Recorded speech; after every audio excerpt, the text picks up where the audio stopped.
नमस्कार, आप देख रहे हैं पंजाब केसरी राजस्थान और आपके साथ हूं मैं सौरभ दुबे।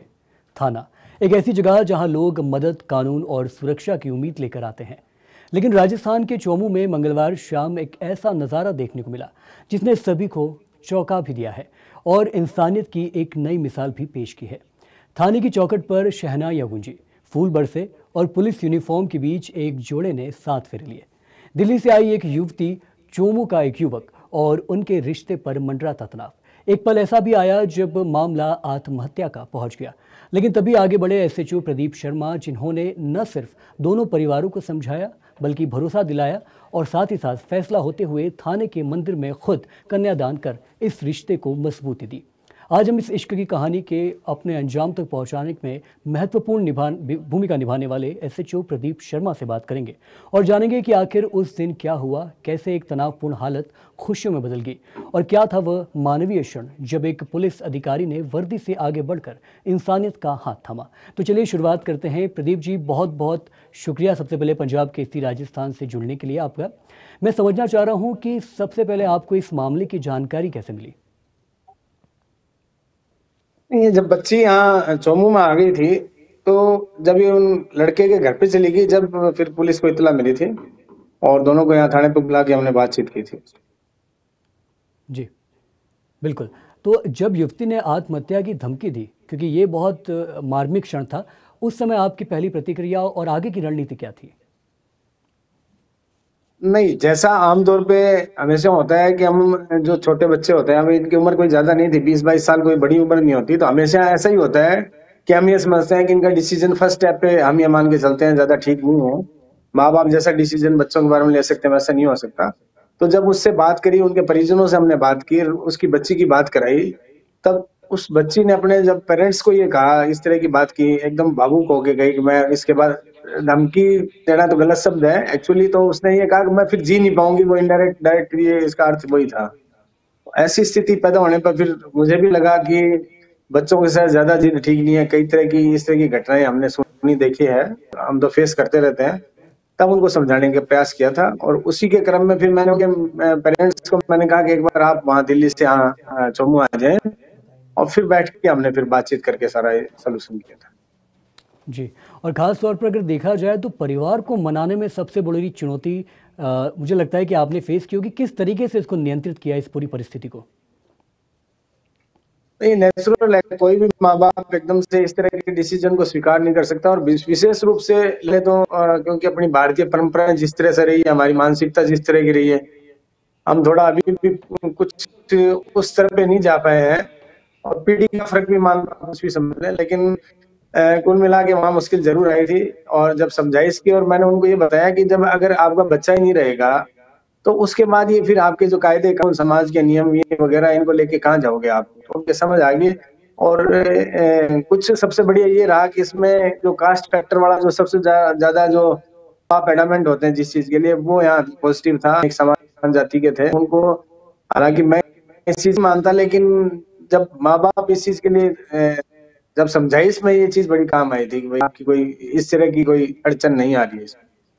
जी, तो किसी थाना परिसर में प्रदीप जी शादी करना बेहद दुर्लभ होता है। ये निर्णय कैसे और किस स्थिति में लिया गया, आइए इस पर भी थोड़ी विस्तृत चर्चा कर लें। देखो, मेरे पास जो स्थिति थी वो अचानक से आई हुई स्थिति थी और आप भी समझ सकते हैं कि किसी भी पुलिस अधिकारी के लिए सबसे कठिन डिसीजन होता है कि वो किसी की जिंदगी को बचाए या नियम कायदे कानून का अध्ययन करे। मुझे तो ये उचित लगा कि किसी का जीवन ज्यादा इम्पोर्टेंट है एक बच्चे का। तो वो वैसे थाना परिसर कह सकते हैं, लेकिन थाना परिसर में जो मंदिर बना हुआ था वहां ये कार्यक्रम हुआ और सामान्य रूप से हुआ। कोई बहुत ज्यादा हमने कोई इस चीज के लिए वो नहीं किया। और सबसे बड़ी बात यह थी कि इसमें बच्चे और बच्ची, लड़के और लड़की दोनों के पेरेंट्स, माता पिता सहित सभी लोग और आसपास के जो इनके रिश्तेदार वगैरह थे, सब उपस्थित थे। और क्योंकि वो दिल्ली से आए हुए लोग थे, वो अगली पार्टी थी उसको बिल्कुल नहीं जानते थे, लड़के पक्ष को। तो उनका भी यही था कि साहब आप हमें यहीं हमारा करके भेजो जिससे हम सुरक्षित महसूस करें। तो कई चीजें ऐसी होती है जिनमें नियम कायदे कानून की हम ज्यादा पढ़ना, व्याख्या करना करें, उसकी बजाय मुझे लगा कि मानवता ज्यादा बड़ी चीज है, उनकी जिंदगी ज्यादा इम्पोर्टेंट। स्वाभाविक रूप से इसका परिणाम भी देखने को मिला, लेकिन मैं एक और चीज़ आपसे बहुत तफसील से समझना चाह रहा हूँ। कई लोग कहते हैं कि पुलिस सिर्फ सख्ती दिखाती है, लेकिन इस घटना ने पुलिस की एक अलग छवि दिखाई है दुनिया को। आपको जनता की प्रतिक्रिया क्या मिली इस पूरे मामले के बाद? ये जैसे ही यहाँ आसपास सारे एरिया में जैसे ही ये चीज वायरल हुई और पता चला लोगों को, आप मानोगे नहीं, ये इतनी पॉजिटिव बात है। असल में इस चीज को देखो, एक पीढ़ी का फेर है, पीढ़ी का गैप है, जिसके कारण ये चीजें अभी एकदम से स्वीकार्य तो नहीं है समाज में, लेकिन क्योंकि कई फैक्टर इसमें पॉजिटिव थे और सबसे बड़ी बात ये थी कि माँ बाप दोनों पक्षों के साथ में थे, तो बहुत ज्यादा सराहना हुई। और सबसे ज्यादा जो मुझे लोगों ने अप्रिशिएट किया और मेरे इस कार्य को अप्रिशिएट किया, वो उसमें बेसिकली सभी का एक चीज कहना था कि बच्चों की जो जिंदगी बची है वो ज्यादा इंपॉर्टेंट है, बजाय सामाजिक नियम कायदे कानून, या फिर अगर कानून की भी बात करें तो हालांकि कानून में भी मेरी जिम्मेदारी थी कि मैं ऐसे किसी भी जोड़े की मैं रक्षा करूं, उनके भावनाओं की रक्षा करूं। ऐसे विभिन्न माननीय न्यायालय के निर्णय में ऐसा चीज क्लियर है, सबको पता भी है इस चीज के। मैं उनकी सुरक्षा के लिए जिम्मेदार भी था लोकल, क्योंकि अब वो आगे थे, अब कहीं के भी रहने वाले हो, लेकिन मेरे पास आगे थे, तो फिर मेरी ये जिम्मेदारी भी थी। तो मैंने वैसे तो अपनी जिम्मेदारी का निर्वहन किया, कोई बहुत बड़ा काम नहीं किया, लेकिन क्योंकि पॉजिटिव सोच के साथ किया तो सराहना मिल रही है। धन्यवाद इसके लिए। बिल्कुल, काफ़ी ज़्यादा सकारात्मक विचार थे आपके और उसका परिणाम भी दुनिया देख रही है। एक आखिरी सवाल के साथ इस संवाद को समाप्त करेंगे। आपके अनुसार पुलिस अधिकारी की प्राथमिक जिम्मेदारी आखिर होती क्या है? कानून लागू करना या मानवीय संवेदना से परिवारों को संकट से निकालना? नहीं देखो, मैं एक चीज मानता हूँ कि पहली चीज तो मानव ही है, ये कानून तो हमने बनाया है ना, तो लेकिन मैं इसकी तोड़ने की वकालत नहीं कर रहा, मैं तो इसकी पालना के लिए कहता हूँ। लेकिन इसका बैलेंस रूप अगर आप करते हो तो कहीं कोई दिक्कत नहीं है। मुझे लगता है इस टाइप के जो मामले होते हैं उनमें बैलेंस ही चलना ज्यादा बेटर होता है, और सबकी सहमति से जब काम हुआ है तो बहुत ही सुंदर और अच्छा काम।